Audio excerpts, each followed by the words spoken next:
Okay, haddii mar walba aad daalan tahay, haddii mar walba tabardarro ku hayso, haddii mar walba motivation la'aan ku hayso, haddii mar walba wax walba oo la suubinayo ay kugu adag yihiin. Inaad saas dareemtid waxaa laga yaabaa sabab ka dambayso inay jirto. Haddaan ku dhaha ka waran, waxaa laga yaabaa levelka testosteronkaaga inuu hooseeyo. Laakiin taas waxaa kasii daran, levelka testosteronkaaga inuu hooseeyo adiga ayaa sabab u ah. Waa ogahay hadalkan markaa ku dhaho waa ila yaabaysaa, laakiin ila yaabin wax yar i dhagayso. Firi, habeenkii markaa seexanaysid adoo daalan ayaa seexanaysaa. Subaxdii markaa soo kacdid wali waa daalan tahay, sariirta inaad ka kacdid ma rabtid, wax inaad qabatid ma rabtid, caajisa dhammaanaynin ayaa ku haayo, motivationkaaga wuu hooseeyaa, wax inaad focus garaysid way kugu adag tahay, wax walba oo la suubinayo ama laga rabo inaad suubisid way kugu adag yihiin. Iskoolka ama shaqada yaalaya nafta ayaa ku aadaysaa, gym inaa aadidna warkeeda iska dhaaf, discipline warkiisa iska dhaaf. Muddo dheer markaa saas dareemaysid noloshaas normal ayay kula noqonaysaa. Laakiin haddaan ku dhaha ka waran, saas dhan inaad dareemtid normal ma ahan. Firi, ninka ragga ah oo caafimaadka qabo isla markaasna levelka testosteronkiisa uu joogo meeshii loogu talagalay, ninkaas waa nin tabar haayo, ma daalna maantoo dhan, motivationkiisa cirkuu jiraa, wuu isku kalsoon yahay, waa nin hami leh. Waxyaabaha looga baahan yahay inuu suubiyana ma ku adka, inuu wax focus gareeyana kuma adka. Rag badan waxay u maleeyaan inay hayso dhiirigelin la'aan, laakiin raggaas dhiirigelin la'aan ma hayso. Raggaas problemkooda wuxuu ka imaanaa dhanka hormoneska. Firi, testosterone ma ahan bes muruq iyo sariirta. Testosterone wuxuu saameyn weyn ku leeyahay tabartaada, wuxuu kaloo saameyn weyn ku leeyahay inaad wax focus garaysid, wuxuu kaloo saameyn weyn ku leeyahay kalsoonidaada, wuxuu kaloo saameyn weyn ku leeyahayna hamigaaga.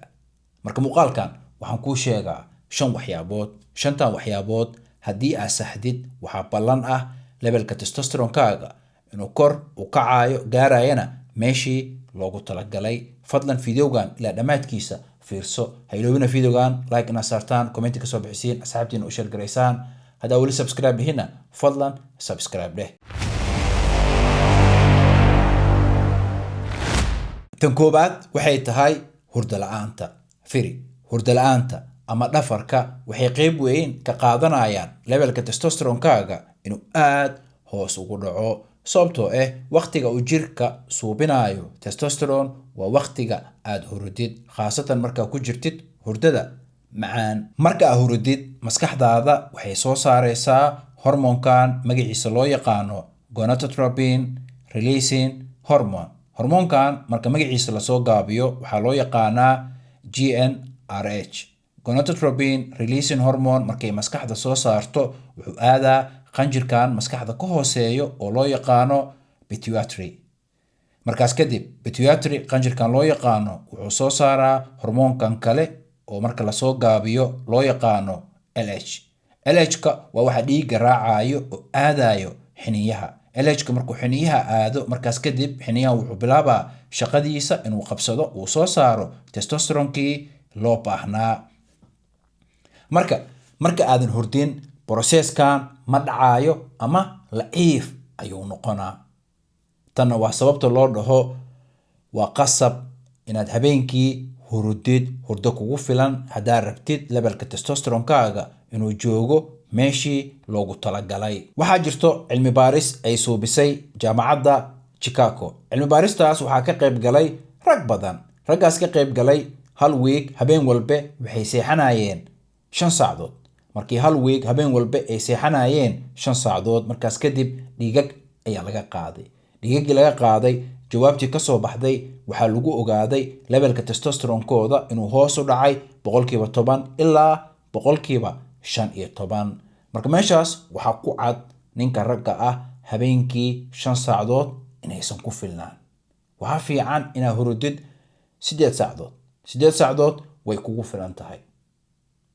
Waa ogahay qaar badan oo idin ka mid ah habeenkii waa shaqaysiin, waa ku dareemaa 100%. Laakiin waxaa ogaatiin hurdada habeenkii iyo hurdada maalintii waxaa quality fiican hurdada habeenkii sababtoo bini'aadanka waxaa loogu talagalay habeenkii inuu hurdo laakiin haddaa habeen shaqaysid oo maalintiina markaas 7 saacadood 8 saacadood aa hurdid waxay ka fiican tahay hurdo la'aan laakiin mar walba waxaa quality fiican hurdada habeenkii marka haddaa rabtid levelka testosteronkaaga inaad kor u soo qaadid waxaa ku khasban tahay habeenkii inaad hurdid hurdo kugu filan tan labaad oo keento levelka testosteronkaaga inuu hoos u dhaco waxay tahay jimicsi la'aanta haddaan nin tahay waajib waaye inaad suubisid jimicsi sababtoo jimicsiga wuxuu aas u yahay caafimaadkaaga weli anigu waxaan ku doodaa jimicsiga inuu aas u yahay raganimadaada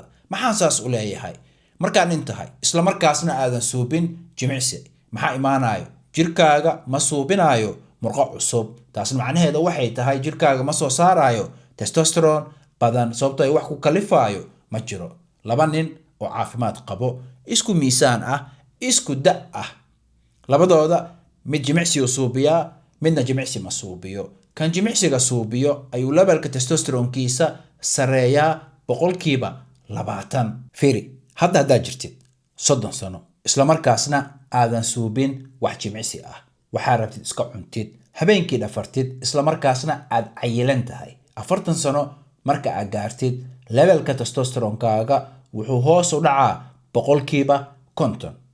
haddaa jirtid 30 sano wax jimicsi aadan suubin waxaa rabtid iska cuntid dhafartid buskud dhinac laga cunayna aad tahay 40 sano markaa gaartid maxaa imaanayo 10% ilaa 15% murqahaaga hoos ayay u dhacayaan 3 ilaa 5 kiilo oo muruq ah ayaa kaa dhacayso marka haddaan nin tahay waa ku khasban tahay jimicsi inaad suubisid sababtoo jimicsiga wuxuu aas u yahay caafimaadkaaga iyo raganimadaada marka haddaa rabtid levelka testosteronkaaga inuu kor u kaco waxaa ku khasban tahay jimicsi inaad suubisid tan saddexaad waxay tahay nafaqo xumada waxay qayb weyn ka qaadanaysaa levelka testosteronkaaga inuu hoos u dhaco ma ogtahay jirkaaga inay ku adag tahay inuu soo saaro testosteronka loo baahan yahay hadduusan jirka helin nafaqooyinka uu u baahan yahay nafaqada ugu muhiimsan uu jirka u baahan yahay suu u soo saaro testosteronka loo baahan yahayna waxay tahay dufanka fiican waa muhiim jirkaaga inuu helo suu u suubiyo testosteronkii loo baahnaa sababtoo jirka waxa uu testosteronka ka suubinayo waa cholesterol marka dufanka fiican aad uu muhiim u yahay jirka inuu helo suu jirka u suubiyo testosteronkii loo baahnaa waxaa kaloo muhiim jirkaaga inuu helo vitamin D ku filan waxaa kaloo muhiim jirkaaga inuu helo magnesium ku filan waxaa kaloo muhiim jirkaaga inuu helo zinki ku filan mineralskaas aan kuu soo sheegay way adag tahay inaad ogaatid inta raashinka ka helaysid laakiin ayagoo kaniini ayaa isticmaali kartaa bal adiga muuqaalkan fiirsanayo magnesium ma isticmaashaa zinki ma isticmaashaa vitamin D ma isticmaashaa weligaa dhiigag miska qaaday oo ma fiirisay levelka vitaminskaaga iyo mineralskaaga meesha ay marayaan waa ogahay qaar badan waxaad dhihi doontiin qarashkaas ma hayo laakiin waa awoodaa iPhone inaad gadatid laakiin vitamins oo naftaada u baahan tahay inaad lacag ka bixisid ma rabtid marka haddaa rabtid levelka testosteronkaaga inuu kor u soo kaco waxaa waajib raashinkaa cunaysid inaad ku soo dartid dufanka fiican meelaha dufanka fiican ka helaysid waxaa ka mid kalluunka ukunta avokaadada saliid saytuunka looska iyo kuwa kale oo badan waxaa kaloo muhiim inaad isticmaashid vitamin D waxaa kaloo muhiim inaad isticmaashid zinki waxaa kaloo muhiim inaad isticmaashid magnesium tan afraad waxay tahay cayilka badan wuxuu qayb weyn ka qaadanaa levelka testosteronkaaga inuu aad hoos ugu dhaco ninka ragga cayilka cadow uu ku yahay firi haddaan intahay isla markaasna aad cayilan tahay taas macnaheeda waxay tahay levelka testosteronkaaga wuu hooseeyaa saas maxaa u leeyahay baruurtan badan oo jirkaaga saaran waxaa ku jiro enzyme loo yaqaano aromatase oo wax u bedelayo testosteronku jirkaaga suubiyo estrogen estrogen waa hormoonkii dumarka ama dumarka ayuu ku badan yahay meesha testosterone uu yahay hormoonkii ragga uu ragga ku badan yahay. marka haddaad cayilan tahay ama damo aad cayilan tahay taas macnaheeda waxay tahay testosteronkaaga wuu hooseeyaa, estrogenkaagana wuu kacsan yahay. markuu estrogenkaaga kor u sii kacana taas macnaheeda waxay tahay testosteronkaaga hoos ayuu dhacaa, waa sii cayilaysaa. waa ogahay hadalkan oo kale way kugu adag tahay inaad maqashid, laakiin nasiib darro xaaladda saas waaye.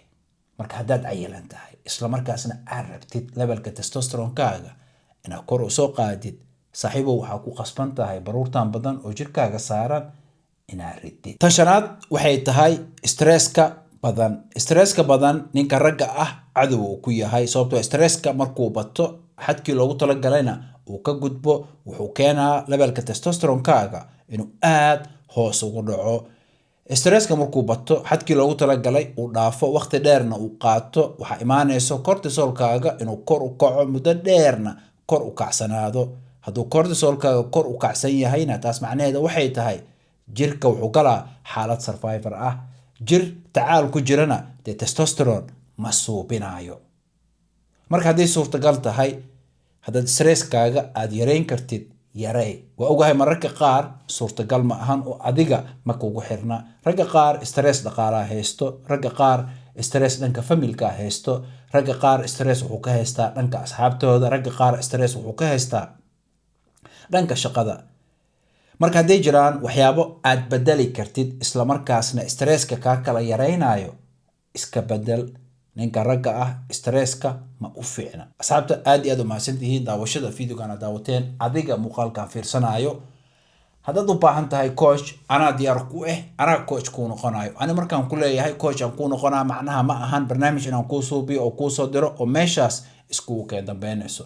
processka dhan waa kula soconaa, wax walba anaa soo diyaarinayo. adiga waxaa lagaa rabaa shaqadii aan kuu diray inaad qabatid isla markaasna warbixin isoo siisid. marka haddaa rabtid isbedel dhab ah samarkaan inaad suubisid, ila soo xiriir, anaa diyaar ku anaa coach kuu noqonayo. waxaa igala soo xiriiri kartaa whatsappka, waxaa kaloo igala soo xiriiri kartaa emailkan, ama waxaa si toos ah igala soo xiriiri kartaa xataa websitekeena. balan waaye, gacno furan ayaan kugu soo dhaweynaa. aad iyo aad u mahadsantihiin daawashada muuqaalkan aad daawateen. hadday jiraan waxaa igaga fikir duwan tihiin, fadlan commentiga igu soo qora. hadday jiraan waxaa jeceshihiin muuqaal inaan kasoo suubiyana commentiga igu soo qora. aad iyo aad u mahadsantihiin daawashada muuqaalkan aad daawateen. mar koobaad, mar labaad, mar saddexaad waxaa noo balaneh muuqaalkan muuqaalka ku xigo. balanteenu waa caafimaad iyo muruq.